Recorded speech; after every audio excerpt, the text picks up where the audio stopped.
Mioyo ya mashabiki wa klabu ya wekundu wa Msimbazi Simba kwa sasa imeinama na kukosa matumaini kutokana na kupoteza michezo miwili mfululizo katika michuano ya mabingwa barani Afrika na kuwafanya kupoteza matumaini ya malengo yao ya kufika hatua ya nusu fainali ya michuano ya mabingwa barani Afrika, yani CAF Champions League. Na wengine wamekata tamaa kabisa na kupoteza matumaini ya kutoa ubingwa wa ligi kuu ya NBC Premier League, yani ligi kuu ya Tanzania bara. Lakini wengine wamejawa na wasiwasi na hofu, wakidhani wataendelea kuwa wanyonge mbele ya watani wao wa jadi Young Africans, na hiyo ni kutokana na wao kupoteza mchezo wao wa kwanza wa ligi kuu ya NBC katika mchezo wa Mzizima Derby mbele ya Azam FC, mchezo ulioisha kwa matokeo ya Simba kupoteza mchezo kwa bao 2-0 dhidi ya Azam.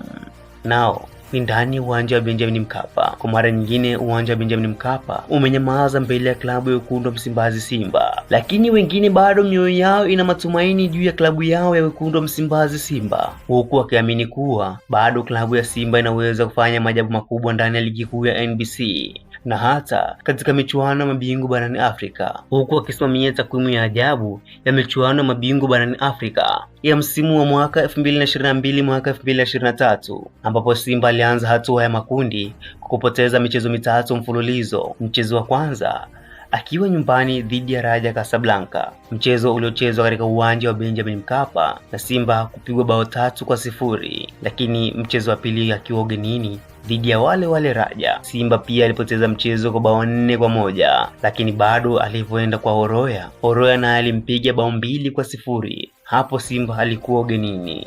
Lakini baada ya kupoteza michezo mitatu mfululizo msimu mwaka 2022 mwaka 2023 katika hatua ya makundi, wengi waliamini safari ya klabu ya wekundu wa Msimbazi Simba ndiyo basi tena, yani imefika mwisho. Lakini bado Simba alipata pointi 9 katika kundi hilo gumu kutokana na ushindi wa awali dhidi ya Vipers, ambapo alimpiga mara 2 home and away, yani nyumbani na ugenini, na Horoya pia mnyama akiwa nyumbani ndani ya uwanja Benjamin Mkapa. Matokeo ya mchezo wa mwisho wa kundi yalisaidia klabu ya wekundu wa Msimbazi Simba kubaki katika nafasi ya pili nyuma ya Raja Casablanca. Hivyo basi tunafahamu mnyama Simba ni yule na bado ana hasira ya hali ya juu, huku akiwa na shauku yake ya kufika hatua ya nusu fainali ya mabingwa barani Afrika, ijapokuwa mpaka sasa hana pointi hata moja katika kundi lao, na maneno yamekuwa mengi mitandaoni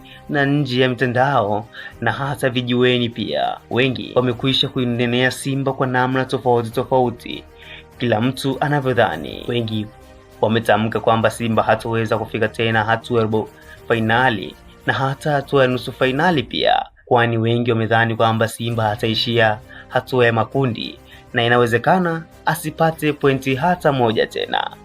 Wao wamemchukulia kama Simba ni kibonde, lakini tunafahamu kauli ya wekundu wa Msimbazi Simba ambayo ipo mpaka kwenye nembo ya timu ikisema Simba nguvu moja, na hiyo sio tu ndani ya uwanja bali inajumuisha mpaka mashabiki wa klabu ya wekundu wa Msimbazi Simba, ikiwa inahamasisha mshikamano ndani na nje ya uwanja. Tunafahamu mashabiki ndio wachezaji wa 12 wa timu. Hakika Simba hawezi kuishia hatua ya makundi, ni lazima asonge mbele na kufungua mageti ya robo fainali ligi ya mabingwa barani Afrika. Kwa hiyo mashabiki wa klabu ya wekundu wa Msimbazi Simba wala wasivunjike moyo wala kukata tamaa, wala wasikimbie timu yao kutokana na matokeo mabovu yaliyopita, bali wawe wamoja. Wengi tunatambua kuwa haijaisha mpaka iishe. Na huu ndio mwisho simulizi yetu ya matumaini kwa klabu ya wekundu wa Msimbazi Simba. Mwandaaji wa simulizi hii na msimuliaji wako ni mimi Emmanuel Pasco, mwenyeji katika ofisi za FIFA. Ni follow katika kurasa wangu wa Instagram, ninatumia jina la Emmanuel Pasco, mwenyeji katika ofisi za FIFA.